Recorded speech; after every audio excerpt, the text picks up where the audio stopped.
Hello students, আমি আজ চলে এসেছি আগামী 2027 শিক্ষাবর্ষে মাধ্যমিক যারা দেবে তাদের এখন মানে ডাব্লিউবিবিএসসি বোর্ডের 3 তারিখ থেকে সেকেন্ড সামেটিভ ইভ্যালুয়েশন মার্কস 40 নাম্বারের যে পরীক্ষাটা হয় তা শুরু হয়ে গেছে। আশা করি আর হয়তো কালকেই বা তারপরের দিন বা যে কোনো একটা শিডিউল অনুযায়ী তোমাদের এই আজকের আমি যেটা আলোচনা করব লাইফ সায়েন্স জীবনবিজ্ঞান এর পরীক্ষা হতে চলেছে। তো আমি আজ চলে এসেছি এটার গুরুত্বপূর্ণ কিছু প্রশ্ন নিয়ে। শেষ মুহূর্তের রিভিশন তোমরা বলতে পারো। তো আমি আজ যে কনসেপ্ট বা যেগুলো টপিক বলে দেবো এগুলো থেকে কোশ্চেন আসতে বাধ্য। তো তোমরা একটু শুনে নাও কী কী প্রশ্ন।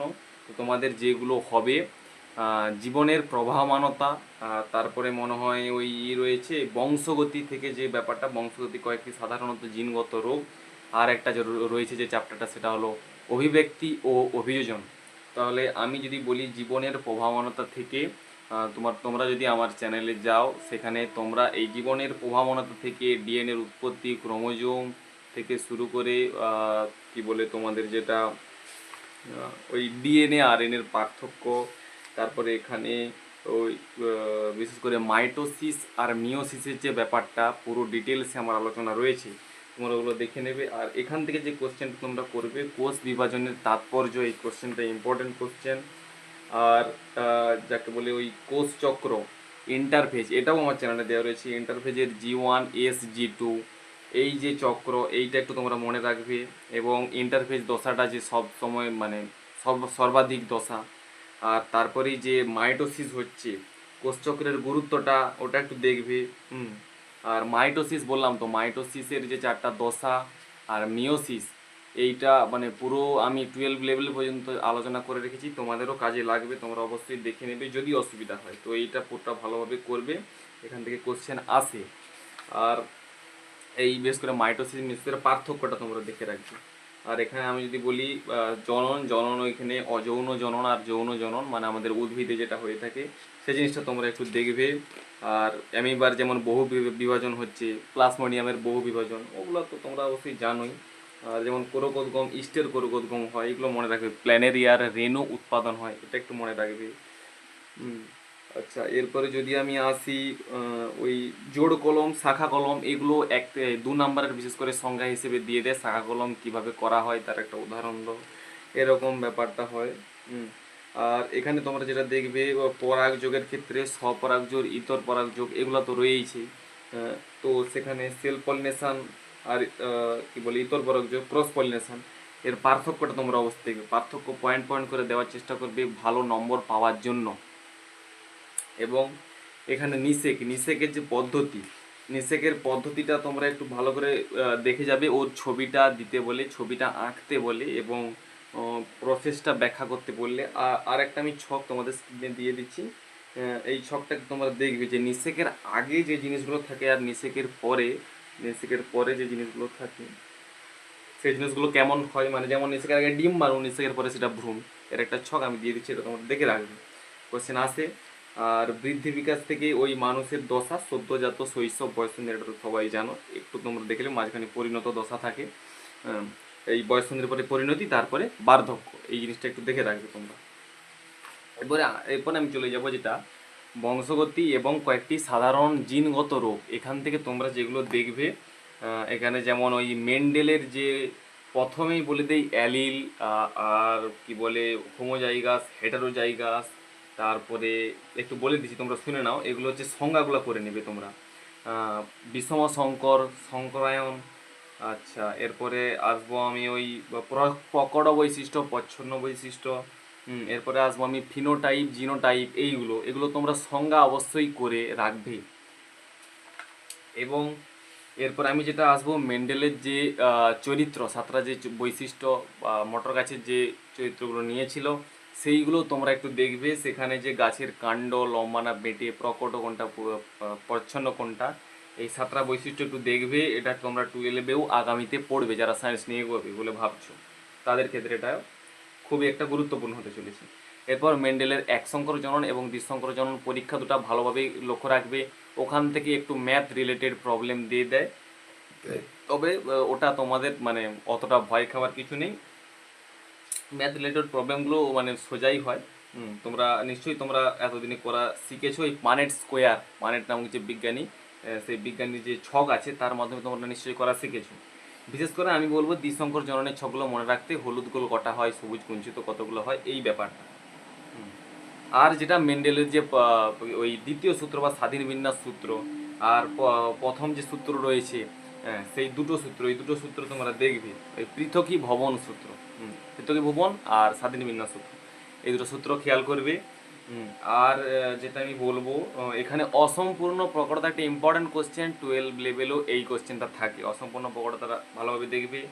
লিঙ্গ নির্ধারণ তোমরা দেখবে যে পিতার মাতার যে লিঙ্গ হয়, XY 44 প্লাস XY আর 44A প্লাস XS, ওইটা হচ্ছে মাতা। এই জিনিসটা তোমরা একটু দেখবে। আর এখানে মানুষের ক্ষেত্রে হেটারোগ্যামেটিক ও হোমোগ্যামেটিক যে লিঙ্গ হয় সেটা একটু দেখে রাখবে, যে ওই ওই ওই ওই শুধু লাইনটাই। আর এখানে আমি বলবো যে জিনগত রোগ, হিমোফিলিয়া, থ্যালাসেমিয়া, এই দুটো জিনিস দেখবে। আর বর্ণান্ধতা, হিমোফিলিয়া, থ্যালাসেমিয়া আর বর্ণান্ধতা, এই তিনটা জিনিস দেখবে। এখানে আর কিছু তেমন দেখার দরকার নেই। আর লাস্ট যেটা আমি বলবো, অভিব্যক্তি ও অভিযোজন থেকে আমাদের যে ডারউইন, চার্লস ডারউইন রয়েছেন, এই চার্লস ডারউইনের যে উক্তি, একটা নয়া ডারউইনবাদ রয়েছে, ওইটা একটু তোমরা করে যাবে। আর হট ডাইলুট স্যুপ কেন বলেছেন তিনি, কোন জিনিসটাকে, ওইগুলো একটু দেখবে। কারণ অনেক স্কুলে একটু ডিপে গিয়ে যদি মাস্টাররা কোশ্চেন করে একটু করে দেয় এগুলো। আর নয়া ডারউইনবাদ মানে নিও, নয়া ডারউইনবাদ একটা আছে, নয়া ল্যামার্কবাদ, এই দুটো একটু দেখবে। আচ্ছা, আর তোমরা যেটা বলবো, ল্যামার্কবাদের সপক্ষে যে উদাহরণগুলো রয়েছে, জিরাফের গলা কেন লম্বা হয়, এইগুলো। আচ্ছা, তারপরে যেটা বলবো, এখানে অভিব্যক্তির যে প্রমাণ, এখানে বিশেষ করে যে ইম্পর্ট্যান্ট একটা কোশ্চেন দেয়, তোমাদের যে ঘোড়ার যে জীবাশ্ম, আমাদের যে 5টা যে ধাপে ধাপে আছে, ওই জিনিসটা তোমরা একটু ভালো করে দেখবে। ওই ইওহিপ্পাস, মেসোহিপ্পাস, মেরিচিপ্পাস, ক্লিওহিপ্পাস আর ইকুয়াস, এই যে ধাপ, আর এখানে কোন বয়সে ঘোড়ার বা কোন যুগের ঘোড়ার কেমন পা ছিল, তার কি কি বৈশিষ্ট্য, ওটা একটু ভালো করে দেখবে। এই ঘোড়া থেকে যে কোশ্চেনটা মানে দেয় মাধ্যমিকে, তো অবশ্যই তোমরা পেয়ে যাবে এই কোশ্চেন। আর তারপরে যে সমস্ত অঙ্গ গঠনগত দিক দিয়ে এক, আর সমবৃত্তীয় অঙ্গ কাজ এক, এই জিনিসটা তোমরা অবশ্যই দেখবে।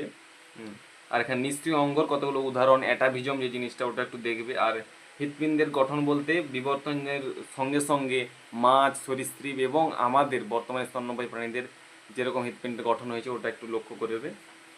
আর শেষে অঙ্গ সংস্থানগত অভিযোজন আর শারীরবৃত্তীয় অভিযোজন, আরেকটা যেটা রয়েছে আচরণগত অভিযোজন। এই অভিযোজন থেকে বড় কোশ্চেন দেয়, কেমন উটের অতিরিক্ত জল ক্ষয় সহনের অভিযোজন একটু ব্যাখ্যা করো, সেটা দিতে পারে। পায়রার বায়ুথলির অভিযোজন, মানে তোমাদের এরকম দিতে পারে যে অঙ্গ সংস্থানগত অভিযোজন থেকে দুটো উদাহরণ দাও।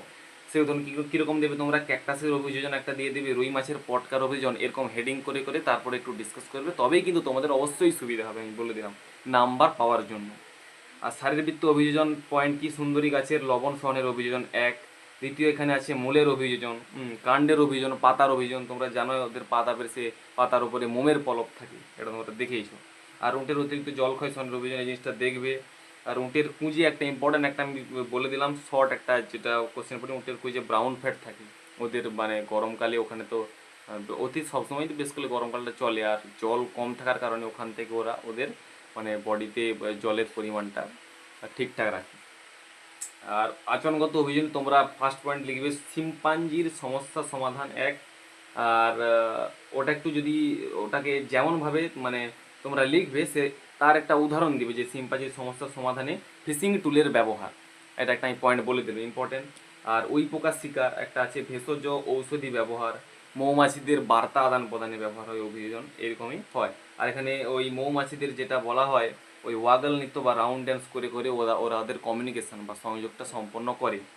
তো আজকে আমি আমার যে ক্লাসে আজকে তোমাদের যেটা আলোচনা করলাম, আশা করি তোমাদের আগামীতে মাধ্যমিক তো মানে সুবিধা হবেই, এবং তখন আমি আসবই আমার সাজেশানের মতন ক্লাস নিয়ে। তবে আজকে যেটা বললাম তোমাদের আগামী সেকেন্ড সামেটিভ পরীক্ষাতে অবশ্যই সাহায্য করবে, এবং ভালো লেগে থাকলে একটা লাইক করবে এবং কমেন্ট করে জানাবে তোমাদের আরও কোন সমস্ত টপিক দরকার। এবং আমি তো বললাম আমার মিওসিস মাইটোসিস থেকে ক্লাস তো অবশ্যই আছে আমার চ্যানেলে দেওয়া, তোমরা অবশ্যই দেখে নেবে, আমার চ্যানেলটাতে গেলে দেখতে পাবে, এবং একটা সাবস্ক্রাইব করে পাশে থাকবে আগামীতে আগে নোটিফিকেশান পাওয়ার জন্য। ধন্যবাদ।